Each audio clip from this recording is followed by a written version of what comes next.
लेकिन प्रशासन को इसकी सूचना कहाँ थी? प्रशासन को कहाँ बताया गया कि 2.5 लाख लोग आएंगे? प्रशासन से तो उन्होंने 70-80 हज़ार की परमिशन ली होगी। कोई भी गुरु भगवान नहीं हो सकता, भगवान के प्राप्त करने का मार्ग बता सकता है। जो भी गुरु अपने को भगवान कहता है वो भगवान नहीं हो सकता, वो भगवान के रूप में इंसान भी नहीं हो सकता, वो तो कोई शैतान है जो अपने को भगवान मानता है। इनके पीछे विदेशी षड्यंत्र है। ये लोग विदेशों से पैसा मिलता है इन लोगों को, और आज से नहीं, इस संस्कृति को मिटाने का प्रयास आज से नहीं हो रहा है। पहले भी गिरफ्तार हो चुके, पहले भी उनके ऊपर मुकदमे दर्ज हो चुके हैं।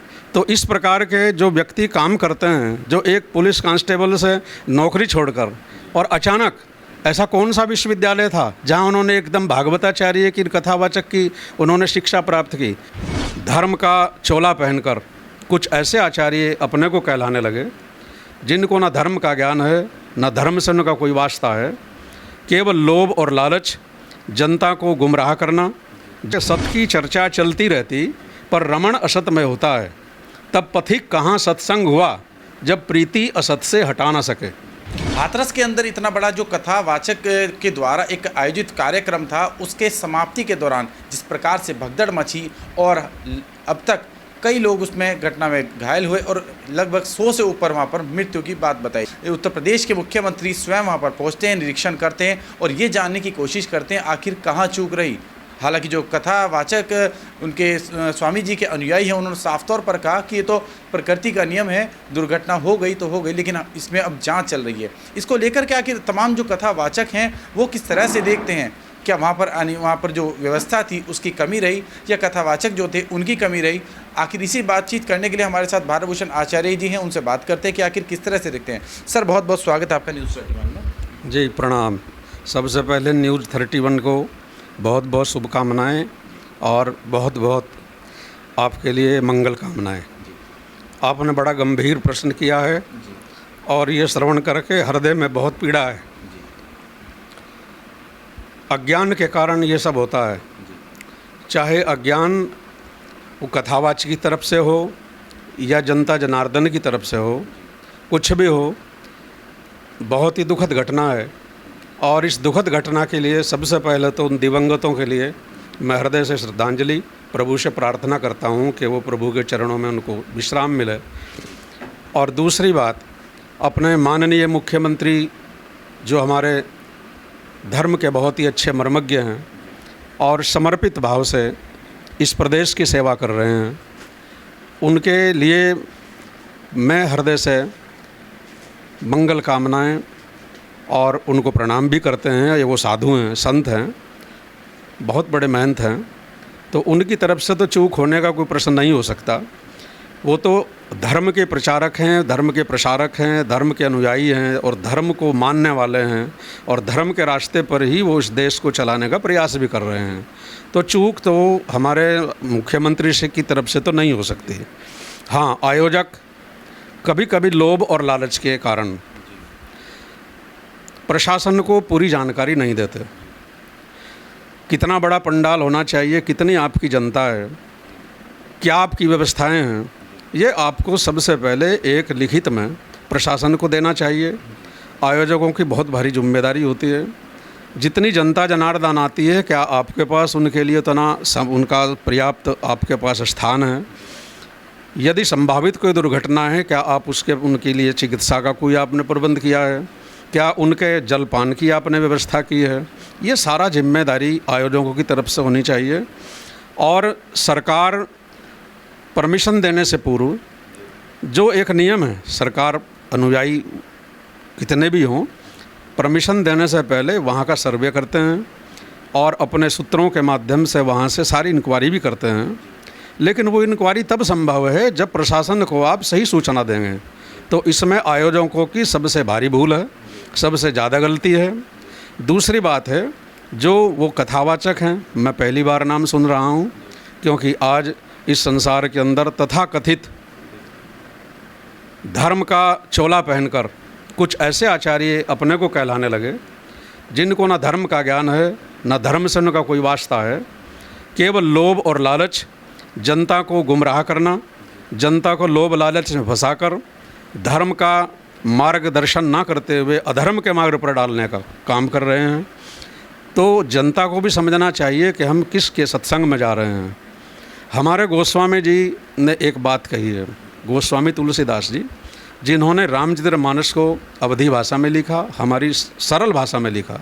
यद्यपि रामायण को लिखने वाले हमारे वाल्मीकि जी महाराज हैं, लेकिन वो संस्कृत में ग्रंथ होने के कारण सबकी समझ में नहीं आ रहा था। तो गोस्वामी जी के रूप में शायद वही अवतरित हुए और उन्होंने साफ शब्दों में कहा है कि 3 प्रकार के जीवात्मा धरती पर हैं, यानी कि 3 प्रकार के प्राणी हैं।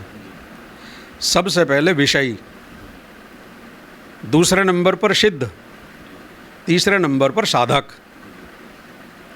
और हमारे यहाँ उन्होंने स्पष्ट लिखा है कि सत्संग केवल 2 का ही करना चाहिए, सिद्धों का और साधकों का। विषयी का कभी संग नहीं करना चाहिए। उन्होंने तो साफ कह दिया कि सिद्ध और साधक का संग ही सत्संग है, बाकी सब कुसंग है। अब आप कहेंगे कि विषयी क्या है? विषयी उस जीव का लक्षण है जो ईश्वर की बातें कम करे और अपने लोभ लालच की बातें ज़्यादा करे, जो धर्म के विरुद्ध पर आचरण करे, जो शास्त्रों की मर्यादाओं के बाहर बोले, जो शास्त्रों में लिखा नहीं है वो मन मुटा अपनी तरफ से कह कर के जनता को एक प्रसारण करे, लोभ को प्राप्त करने के लिए, धन कमाने के लिए धर्म का अधर्म का बना कर के जो व्यवस्थाएं करते हैं, वो सब विषयी लोग कहलाते हैं। यानी कि जो केवल परनिंदा में जिनका जीवन जा रहा हो, कथा तो भागवत की चल रही हो। एक हमारे बहुत सिद्ध संत हुए हैं जो सौभाग्य से मेरे सदगुरुदेव हैं, संत पथिक जी महाराज, उन्होंने बड़ी सुंदर बात कही है। उन्होंने कहा कि सत की चर्चा चलती रहती पर रमण असत में होता है, तब पथिक कहाँ सत्संग हुआ जब प्रीति असत से हटा ना सके। बहुत सुंदर गहरी बात है। बोले आप राम कथा तो कर रहे हो लेकिन आचरण आपका रावण जैसा है। आप सीता माता की, रुक्मणी की, राधा की आप चर्चा कर रहे हैं लेकिन सुपर्णखा जैसा आपका आचरण है, तब सत्संग कहाँ हुआ? तो सीधी सी बात है, जो केवल धर्म को चर्चा का विषय मानते हैं, आचरण में नहीं लाते, वो विषयी कहलाते हैं। धर्म की केवल चर्चा मात्र करना, आचरण में ना लाना, वो विषयी। यानी कि नारायण साकार हरि जैसे जो कथावाचक हैं वो विषयी हैं आपके अनुसार? बिल्कुल बिल्कुल, इसमें कोई बात नहीं, चूँकि वो कभी ना कहीं पढ़े हैं। आप उनका पीछे आप हम देख रहे हैं टीवी के माध्यम से कि वो पहले भी गिरफ्तार हो चुके, पहले भी उनके ऊपर मुकदमे दर्ज हो चुके हैं।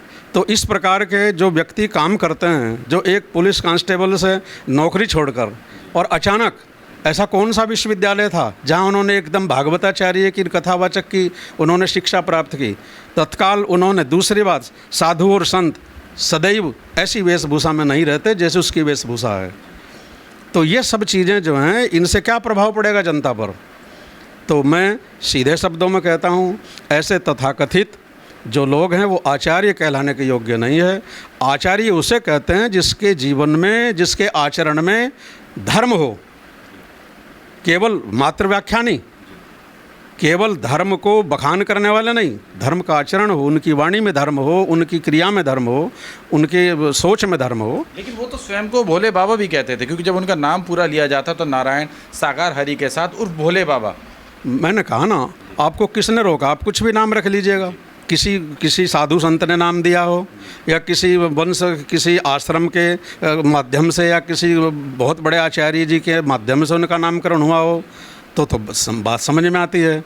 कहाँ से शिक्षा पाई, कहाँ से दीक्षा पाई, किन गुरु के शिष्य हैं, कोई पता नहीं। लेकिन उनके साथ एक फ़ोटो देखी जा रही है जिसमें उत्तर प्रदेश के पूर्व मुख्यमंत्री अखिलेश यादव भी हैं।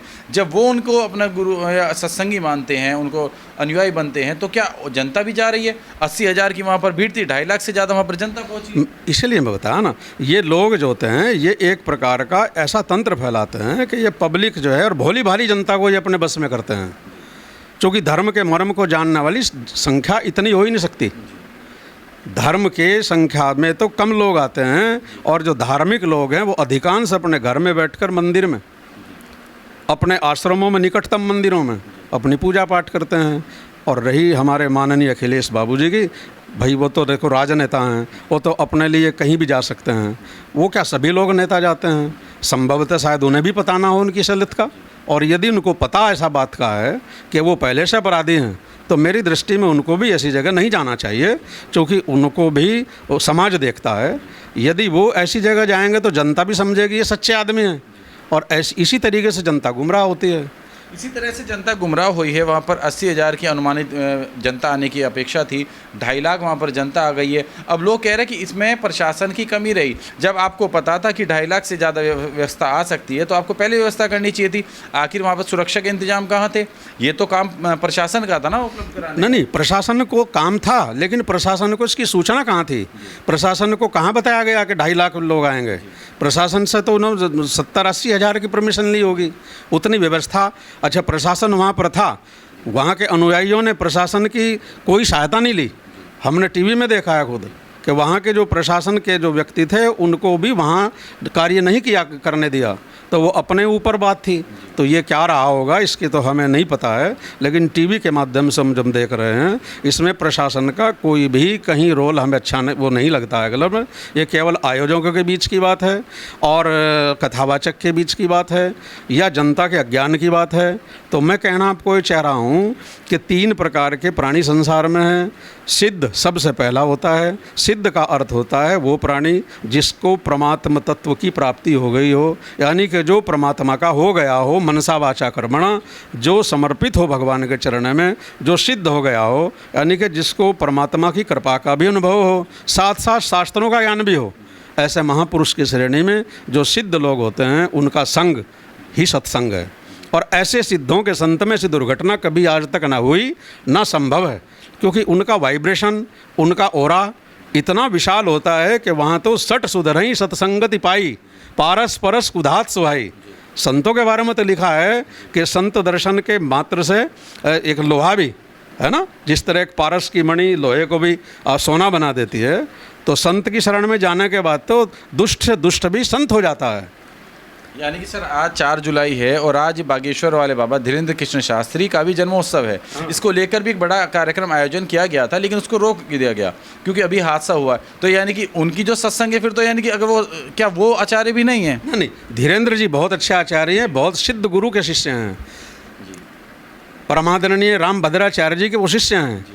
और जो गुरु का शिष्य होता है, जो गुरु परंपरा से चलता है, वो इन दुर्घटनाओं से सतर्क हो जाते हैं। और उन्होंने बहुत अच्छा ये संदेश दिया है कि वास्तव में इस प्रकार की भीड़ यदि हम लोग संभाल नहीं पाते तो उनको संदेश दे दें कि अपने घर में बैठ कर ही वो गुरु को, परंपरा को नमस्कार कर लें। तो ये मैं उनके इस संदेश को तो बहुत हृदय से मैं स्वीकार करता हूँ। धीरेन्द्र जी एक संत हैं, धीरेन्द्र जी एक साधक श्रेणी के हैं और सिद्ध संत के शिष्य हैं। तो गुरु जी अगर आज के समय में बात करें, तमाम आचार्य, तमाम भगवताचार्य, तमाम कथावाचक ये आए दिन देखने को मिलते हैं, जहाँ कहीं ना कहीं इनके पीछे कुछ न, अगर बात इनका भूतकाल की बात करें तो इनके पीछे आपराधिक मामले भी होते हैं। आखिर सनातन को ही बदनाम करने की कोशिश की जा रही है, आखिर कौन लोग हैं? इनके पीछे विदेशी षड्यंत्र है। ये लोग विदेशों से पैसा मिलता है इन लोगों को, और आज से नहीं, इस संस्कृति को मिटाने का प्रयास आज से नहीं हो रहा है, मिटाने का पूरा प्रयास चल रहा है। लेकिन शाश्वत जो संस्कृति हमारी सनातन है, ना कभी मिटी, ना मिट सकेगी। मिटाने वाले मिट जाएंगे, जो जो प्रयास करते हैं वो स्वतः मिट जाते हैं। तो इसमें षड्यंत्र विदेशी जो ताकतें हैं, जो हमारे देश के अंदर हमारा जो वैदिक सनातन परंपरा है, जो उसको नष्ट करना चाहती है, जो यहाँ पर एक प्रकार का अराजक तत्व फैलाना चाहती है, ये सब संत इसके चोले में, इस प्रकार के लोग उनसे कनेक्टेड हैं, वहाँ से फंडिंग आती है और तब ये इस प्रकार का काम होता है। सबसे पुराना धर्म सनातन धर्म है। सनातन धर्म के अंदर इतने हमारे इष्ट देवी देवता हैं, इतनी मान्यताएं हैं, इतनी शक्तियां हैं, लेकिन उसके बाद भी कुछ लोग आज भी गुरुओं के पास जाते हैं। उसमें कहा जाता है कि अधिकतर महिलाएं होती हैं। बच्ची को जब वहाँ पर हाथरस में इतना बड़ा कांड हुआ है, इसके पीछे कई सारी वहाँ महिलाएं थी जी, दुर्घटना में कई सारे बच्चे मरे हैं। आखिर महिलाएं ही क्यों जा रही हैं? क्या उन लोगों के पास भगवान से मोह नहीं है, भगवान के लिए समय नहीं कि गुरु सबसे पहले हो गए? हमारी महिलाएँ जो होती हैं वो बहुत भोली होती हैं। हमारे जनता जनार्दन में कुछ आज भी इस प्रकार की जनता है जो लोभ और लालच के कारण, जो व्यक्ति विशेष में ही भगवान की सत्ता को स्वीकार कर लेते हैं और वो उनको भगवान मान लेते हैं। गलती उस जनता की नहीं है, उनको छला जा रहा है। हाँ, इतना ज़रूर है कि हमारे जो सिद्ध संत हैं, हमारे जो महामंडलेश्वर श्रेणी के लोग हैं, जो हमारे परमाचार्य लोग हैं, वो इस बात को ध्यान में रखें कि वो जगह जगह जा कर के ऐसी जनता को एक अवगत कराएं, उनको संदेश दें कि परमात्मा तुम्हारे साथ है और गुरु वही है जो तुम्हें अज्ञान के मार्ग से हटाए। कोई भी गुरु भगवान नहीं हो सकता, भगवान के प्राप्त करने का मार्ग बता सकता है। जो भी गुरु अपने को भगवान कहता है वो भगवान नहीं हो सकता, वो भगवान के रूप में इंसान भी नहीं हो सकता, वो तो कोई शैतान है जो अपने को भगवान मानता है। और जितनों ने भी भगवान को अपने को सिद्ध किया उनकी गति आप देख रहे हैं, पूरी जनता देख रही है। और जनता से मेरी अपील यही है कि जो जो भगवान सिद्ध हुए, जिन्होंने अपने को भगवान कहा, आज उनकी क्या दशा हो रही है, क्या वो उनको नहीं दिख रहा है? तो भगवान तो भगवान है। आसाराम बाबा हों, चाहे उसमें आपके अभी जो हाल ही में आपने देखा गुरमीत राम रहीम हों, या तमाम जितने भी ये इस तरह के जो नए नए बाबा आजकल देश में देखने को मिल रहे हैं, क्या आप ये नहीं कहेंगे जनता से कि जनता को भी जागरूक होना चाहिए? क्योंकि जब भगवान सनातन में इतनी शक्ति है तो आखिर ऐसे पाखंडियों के पीछे क्यों जाना? देखो, मेरा तो एक बात समझाने की बात है। मान ले किसी व्यक्ति को जुकाम भी अगर हो जाता है और वो डॉक्टर से दवाई लेने जाता है तो 10 बार वो बोर्ड पर देखता है कि डॉक्टर MBBS है कि MD है या बाहर से पढ़ा लिखा है, कितना पढ़ा लिखा है, और तब उससे वो विश्वास करके दवा लेता है। तो क्या इतना ये नहीं समझ सकती जनता के जिनके संग में आप जा रहे हो ये किस आश्रम से जुड़े हैं या किस गुरु के शिष्य हैं? क्योंकि जो सिद्ध संत होते हैं जब भी वो कथा बाहर करने जाते हैं वो अपने गुरु का नाम पहले लिखते हैं, अपना नाम नीचे लिखते हैं। तो उससे साबित होता है कि ये उस आश्रम से हैं और उन गुरु के शिष्य हैं। तो जो इस प्रकार के नुगुरे लोग हैं, जो अपने को ही सब कुछ मानते हैं, जो परंपरागत गद्दी पर आसीन होते आ रहे हैं, ऐसे गुरुओं से सावधान रहना चाहिए। ये गुरु नहीं होते हैं, ये गुरु के वेश में ये हमें गुमराह करने वाले लोग होते हैं। और जनता को कुछ ज्ञान के प्रकाश में, विवेक में रहना चाहिए। और भगवान से ही सब कुछ, वो तो भगवान तो इतना दयालु है, बिना मांगे सब दे ही रहा है।